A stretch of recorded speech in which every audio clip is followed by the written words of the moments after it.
अस्सलाम वालेकुम और reviews.pk में खुशामदीद।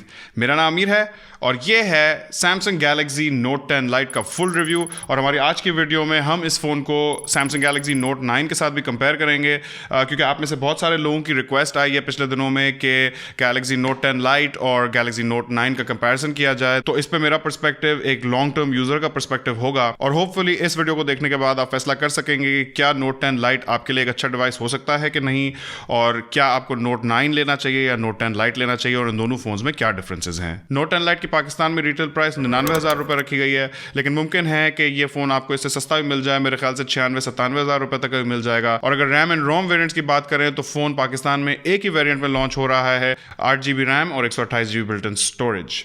तो बहुत हुआ इंट्रो, अब चलते हैं रिव्यू और कंपैरिजन की तरफ। देखते रहिए।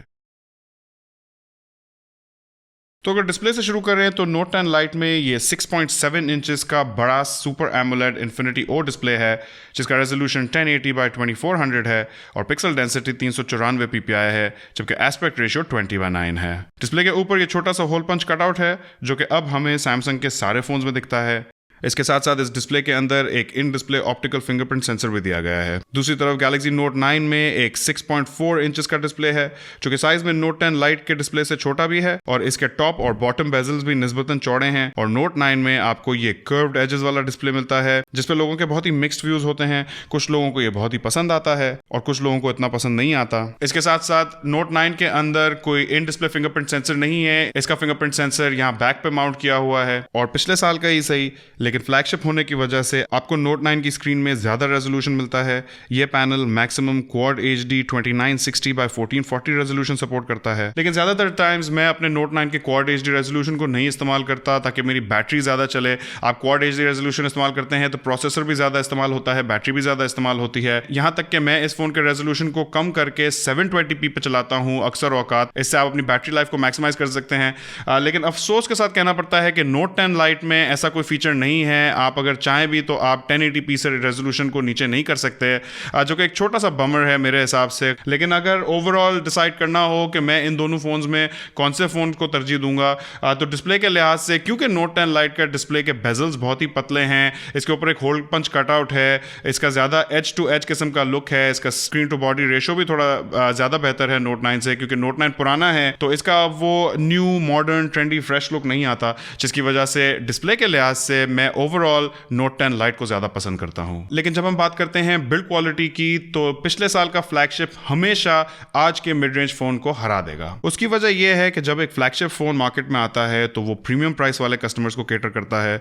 तो एक साइड पे है Note 10 Lite, जिसके आगे ये भी कंफर्म नहीं है कि गोरिल्ला ग्लास है कि नहीं, और बैक ग्लास्टिक की है, जो कि प्लास्टिक जैसा फ्लेक्सिबल होता है लेकिन उसकी स्क्रैच रेजिस्टेंस ग्लास जैसी होती है। वहां दूसरी साइड पे Note 9 की बिल्ड ग्लास और मेटल की है, जहां आगे और पीछे गोरिल्ला ग्लास 5 है और बीच में एल्यूमिनियम की फ्रेम है। इसके साथ साथ Note 9 में IP68 dust and water resistance भी है। तो यहाँ Note 10 Lite का सिर्फ एक फायदा यह है कि उसकी ग्लास्टिक बैक ड्रॉप्स को ज्यादा बेहतर बर्दाश्त करेगी। लेकिन अगर ओवरऑल बिल्ड क्वालिटी को मटेरियल्स और फीचर्स की हद तक नापा जाए तो मैं डेफिनेटली Galaxy Note 9 को प्रेफर करता हूं। अब बात कर लेते हैं S Pen की, और मेरे लिए S Pen वो मेन फीचर है जिसकी वजह से मैं Note 8 से लेकर आज तक नोट लाइनअप इस्तेमाल कर रहा हूं। इस S Pen से आप जल्दी से ऑफ स्क्रीन पे भी नोट्स ले सकते हैं।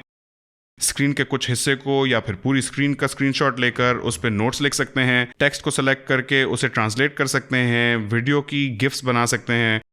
एयर एक्शन से इस S Pen को रिमोट की तरह इस्तेमाल करके सेल्फीज भी ले सकते हैं और मूवीज और वीडियोस प्ले पॉज कर सकते हैं। इसके साथ साथ आपको S Pen से बहुत ही बारीक और ग्रैन्युलर कंट्रोल मिल जाता है, जिसकी वजह से आप डेस्कटॉप लेवल की एप्लीकेशंस, वेबसाइट्स, माइक्रोसॉफ्ट एक्सेल की स्प्रेडशीट्स और उस किस्म की चीज़ें भी बहुत आसानी से इस्तेमाल कर सकते हैं, जो कि एक स्टाइलस के बगैर काफ़ी मुश्किल एक्सपीरियंस हो। लेकिन जहाँ तक बात रही कंपैरिजंस की, तो Note 10 Lite और Note 9 का S Pen एक्सपीरियंस और इन दोनों के S Pen फीचर्स तकरीबन आइडेंटिकल हैं। तो S Pen की हद तक इन दोनों फोन्स में कोई एक क्लियर विनर नहीं है। बाय द वे, अगर ये वीडियो पसंद आ रही हो तो वीडियो के नीचे एक लाइक जरूर दे देना, और अगर आप चैनल पे नए हैं और अभी तक सब्सक्राइब नहीं किया है तो सब्सक्राइब कर लें और नोटिफिकेशन बेल पे क्लिक कर लें, ताकि जब भी कोई नई वीडियो अपलोड हो तो आपको उसका नोटिफिकेशन आ जाए। अब बात करते हैं कैमरास की, तो Note 10 Lite के अंदर बैक पे एक ट्रिपल कैमरा सेटअप है, जिसके अंदर 12 मेगापिक्सल का f1.7 एपर्चर वाला वाइड एंगल कैमरा है, जो कि ऑप्टिकली स्टेबलाइज्ड है। 12 मेगापिक्सल का f2.4 एपर्चर वाला टेलीफोटो कैमरा है, ये भी ऑप्टिकली स्टेबलाइज्ड है, और 12 मेगापिक्सल का f2.2 एपर्चर वाला अल्ट्रा वाइड कैमरा है। जबकि आगे वाली तरफ इस होल पंच कटआउट के अंदर एक 32 मेगापिक्सल का f2.2 एपर्चर वाला सेल्फी शूटर है। दूसरी तरफ अगर नोट 9 को देखें तो 2018 की तरह बैक पे एक ड्यूल कैमरा सेटअप है, जिसमें एक 12 मेगापिक्सल का f1.5 to 2.4 ड्यूल एपर्चर वाला वाइड एंगल कैमरा है जो कि ऑप्टिकली स्टेबलाइज्ड है, और एक 12 मेगापिक्सल का f2.4 एपर्चर वाला टेलीफोटो कैमरा है, ये भी ऑप्टिकली स्टेबलाइज्ड है। लेकिन नोट 9 में कोई अल्ट्रा वाइड कैमरा नहीं है, और आगे वाली तरफ एक 8 मेगापिक्सल का f1.7 एपर्चर वाला सेल्फी शूटर है। तो अगर पहले सिर्फ फीचर्स की बात कर लें तो यहाँ नोट 10 लाइट में हमें कुछ ज़्यादा बेहतर स्पेसिफिकेशंस और फीचर्स मिल रहे हैं। पहली बात तो यह है कि नोट 10 लाइट के अंदर एक अल्ट्रा वाइड कैमरा भी दिया गया है जो कि नोट 9 में नहीं था, और ये अल्ट्रा वाइड कैमरा आपको एक इंटरेस्टिंग पर्सपेक्टिव देता है। अक्सर ऐसे टाइम्स आते हैं जहां आपको थोड़ा सा पंच बैक करना पड़ता है और थोड़ी सी वाइडर फील्ड ऑफ व्यू चाहिए होता है, और इन सिचुएशंस में ये काम आता है। इसके साथ साथ अगर सेल्फी कैमरा की बात करें तो नोट 10 लाइट में 32 मेगापिक्सल का है, जबकि नोट 9 में 8 मेगापिक्सल का था। इससे इतना फर्क नहीं पड़ा, जैसे कि हम आगे चल के देखेंगे। लेकिन अगर बात करें इमेज सैंपल्स की तो दोनों कैमरास की कलर रिप्रोडक्शन एक्यूरेट थी और डायनामिक रेंज भी बहुत अच्छी थी। लेकिन नोट 9 के कलर्स थोड़े से कम सैचुरेटेड थे, जबकि नोट 10 लाइट की इमेजेस के कलर्स थोड़े ज्यादा पंची थे। अगर नोट 10 लाइट के टेलीफोटो और वाइड एंगल लेंस की बात करें तो जब आप इन तीन कैमरास के बीच में स्विच करते हैं तो आपको कलर्स में थोड़ा शिफ्ट महसूस होता है, जो कि आप इन इमेजेस में क्लियरली देख सकते हैं। नोट 9 के वाइड एंगल और टेलीफोटो लेंसेज में कलर मैच इससे बहुत ही बेहतर था। अगेन फ्लैगशिप लेवल के जो डिवाइसेस होते हैं उनमें आपको इन बारीकियों में एक अटेंशन टू डिटेल ज़्यादा महसूस होता है, जिसकी वजह से नोट 9 का जो कैमरा है वो स्विच करने में थोड़ा सा बेहतर चलता है। अगर सेल्फीज की बात करें तो यहाँ मुझे सेल्फीज की क्वालिटी में इतना ज़्यादा फर्क नहीं दिखा, विच गोज टू शो के मेगापिक्सल काउंट ही सब कुछ नहीं होता और कम मेगापिक्सल्स में भी डिसेंट इमेजेस आपको मिल सकती हैं। लेकिन अगर ओवरऑल बात की जाए तो मुझे नोट 10 लाइट का कैमरा एक्सपीरियंस थोड़ा ज़्यादा अच्छा लगा, जिसकी एक वजह है ये अल्ट्रा वाइड कैमरा जो कि एक अच्छा फीचर है। इसके साथ साथ क्योंकि नोट 9 2018 में लॉन्च हुआ था तो मेरा सेंस तो यही कहता है कि वक्त के साथ साथ सॉफ्टवेयर और हार्डवेयर में इंप्रूवमेंट्स आई होंगी जो शायद मैं भी ना देख पाऊं। दोस्तों अब बात कर लेते हैं कुछ स्पेसिफिकेशंस और इंटरनल्स की। तो नोट 9 और नोट 10 लाइट की स्पेसिफिकेशंस तकरीबन आइडेंटिकल हैं। दोनों फोन्स में Exynos 9810 चिपसेट है जो कि 10 नैनोमीटर के आर्किटेक्चर पे बेस्ड है और बेसिकली स्नैपड्रैगन 845 का इक्विवेलेंट है।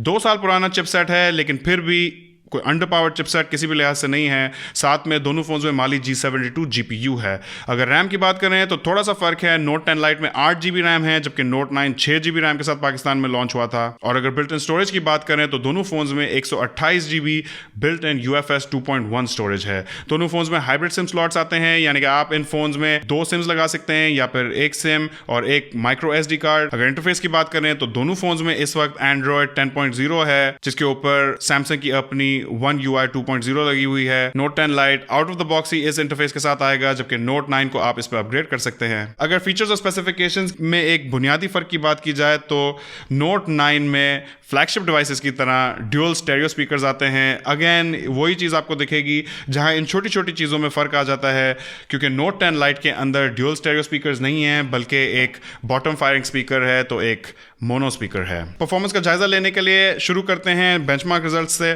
तो नोट 10 लाइट का Geekbench 4 में सिंगल कोर स्कोर 3685 आया जबकि मल्टी कोर स्कोर 9211 आया, जबकि Antutu स्कोर 334,779 आया। दूसरी तरफ अगर नोट 9 के स्कोर्स देखें तो Geekbench में तो तकरीबन वही स्कोर्स हैं जो हमने नोट 10 लाइट में देखे, और अगर Antutu में देखें तो थोड़े कम आए हैं। लेकिन ये बात याद रखें कि मेरा नोट 9 मैं कोई 1.5 साल से इस्तेमाल कर रहा हूँ और इस पर अभी सारी मेरी ऐप्स भी लगी हुई हैं, तो बहुत सारे बैकग्राउंड प्रोसेसेस भी चल रहे होंगे, सब कुछ होगा। लेकिन परफॉर्मेंस में डे टू डे बेसिस पे आपको कोई बहुत ज़्यादा फर्क नहीं दिखेंगे। दोनों फोन्स काफ़ी सारी हैवी ऐप्स भी चला लेंगे, आपकी सारी गेम्स बहुत आराम से चला लेंगे। PUBG और कॉल ऑफ ड्यूटी दोनों हाई सेटिंग्स पर चलेंगी। मैंने रिसेंटली एक PUBG मैच भी रखा था जो कि दूसरे यूट्यूबर्स के साथ हमने खेला था, जिसको मैं लिंक कर दूंगा अगर आप देखना चाहें तो। लेकिन उस मैच को भी मैंने नोट 9 पे खेला था और ना सिर्फ मेरा फोन उस वक्त 1440p रेजोल्यूशन पे चल रहा था बल्कि मैंने PUBG को हाई सेटिंग्स पे खेला और मैंने स्क्रीन रिकॉर्डिंग भी की 2960x1440p रेजोल्यूशन में, यानी कि सब फुल पावर पे चल रहा था और एक बार भी मेरा नोट 9 लैग नहीं किया, कोई मुझे स्टटर नहीं महसूस हुआ। जिससे आप देख सकते हैं कि नोट 9 1.5 साल पुराना फोन होने के बावजूद भी अब तक एक काफी डिसेंट परफॉर्मिंग फोन है। फिंगरप्रिंट सेंसर की बात करें तो नोट नोट 9 का रियर माउंटेड फिंगरप्रिंट सेंसर ज्यादा रिस्पॉन्सिव है, जबकि नोट 10 लाइट का in display fingerprint sensor Samsung की बाकी सारी मिड रेंज और लोअर फ्लैगशिप लेवल डिवाइसेस की तरह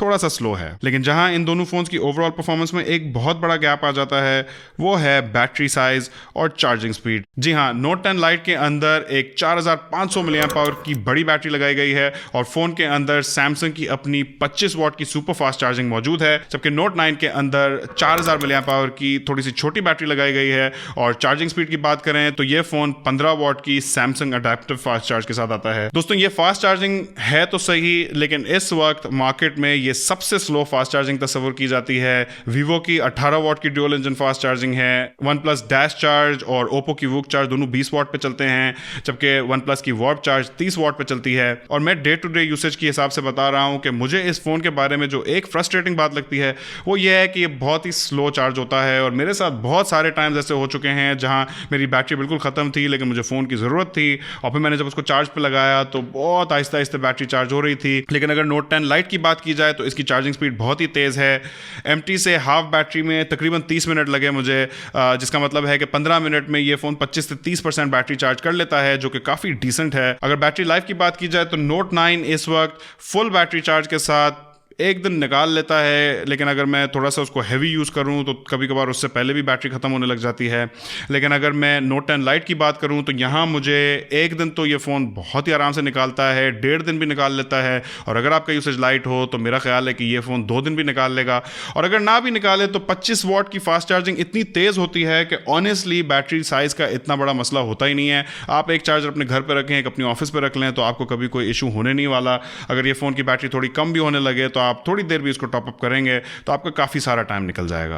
अच्छा दोस्तों, वीडियो में एक चीज़ रह गई थी और वो ये है कि नोट 9 में वायरलेस चार्जिंग है, जबकि नोट 10 लाइट में कोई वायरलेस चार्जिंग मौजूद नहीं है। और ये भी एक और वो फ्लैगशिप फीचर है जो कि हमें फ्लैगशिप प्राइस पॉइंट पे हर फोन में दिखता है, लेकिन जब आप अपर मिड रेंज या फिर लोअर फ्लैगशिप लेवल पे आते हैं तो अक्सर ये फीचर नहीं होता। Back to the video. तो ओवरऑल अगर मुझे परफॉर्मेंस की बेसिस पे एक विनर चूज करना हो तो मैं नोट 10 लाइट को ही करूंगा, और उसकी वजह है इस फोन की बड़ी बैटरी और ज्यादा तेज फास्ट चार्जिंग, जो कि आपके ओवरऑल एक्सपीरियंस को बहुत ही ज्यादा इंप्रूव करती है। तो दोस्तों, आप चलते हैं कंक्लूजन की तरफ। तो पहली बात तो यह है कि क्या आपको नोट 10 लाइट लेना चाहिए कि नहीं। मेरे हिसाब से नोट 10 लाइट का केस आप सिर्फ उन लोगों के लिए बना सकते हैं जिन्हें एस पेन की जरूरत है, यानी कि अगर आपको अपनी स्क्रीन से बहुत ही बारीकी का काम करना होता है या फिर आपको जल्दी से नोट्स लेने होते हैं या उस किस्म के फीचर्स इस्तेमाल करने होते हैं जो वीडियो में से पहले मैंने आपको बताया एस पेन के, तो आपके लिए ये फोन काफी यूजफुल हो सकता है। इसके साथ साथ इस प्राइस रेंज के हिसाब से इस फोन की बैटरी साइज और चार्जिंग स्पीड दोनों मुनासिब हैं। लेकिन जहां नोट 10 लाइट थोड़ा सा पीछे रह जाता है वो है बिल्ड क्वालिटी। इस प्राइस रेंज में आपको दूसरे ब्रांड्स में काफी प्रीमियम किस्म की गोरिल्ला ग्लास 5 और गोरिल्ला ग्लास 6 मिल जाता है। इसके साथ साथ अगर नोट 9 के साथ कंपेयर करें तो नोट 10 लाइट में कुछ प्रीमियम फीचर्स मिसिंग हैं, जैसे कि IP68 dust and water resistance, stereo speakers, quad HD display resolution. But at the end of the day आपको लाख रुपए से कम प्राइस पॉइंट पे एस पेन का एक्सपीरियंस मिल रहा है, जो कि मेरे हिसाब से बहुत ही यूजफुल है। और अगर आप एक पावर यूजर हैं तो भी आपके लिए फोन एक बहुत ही अच्छा ऑप्शन हो सकता है। तो क्या आपको नोट 9 लेना चाहिए या नोट 10 लाइट? मेरे हिसाब से नोट 10 लाइट लेना चाहिए। थोड़ी ज्यादा अपडेटेड किस्म का इसका कैमरा है, इसकी बैटरी ज्यादा बड़ी है, इसकी चार्जिंग स्पीड ज्यादा अच्छी है। तो एक पावर यूजर्स के फोन के लिए, एक प्रोडक्टिविटी यूजर के फोन के लिए और थोड़ा फ्यूचर प्रूफिंग के लिए ये फोन एक ज्यादा बेहतर ऑप्शन हो सकता है। तो दोस्तों, ये था हमारा नोट 10 लाइट का रिव्यू। मुझे ओवरऑल नोट 10 लाइट काफी पसंद आया है। आपके नोट 10 लाइट के बारे में क्या ख्याल आता है मुझे कमेंट सेक्शन में जरूर बताएगा। इस वीडियो में इतना ही। इंशाल्लाह आपसे मुलाकात होगी अगली वीडियो में। अल्लाह हाफिज।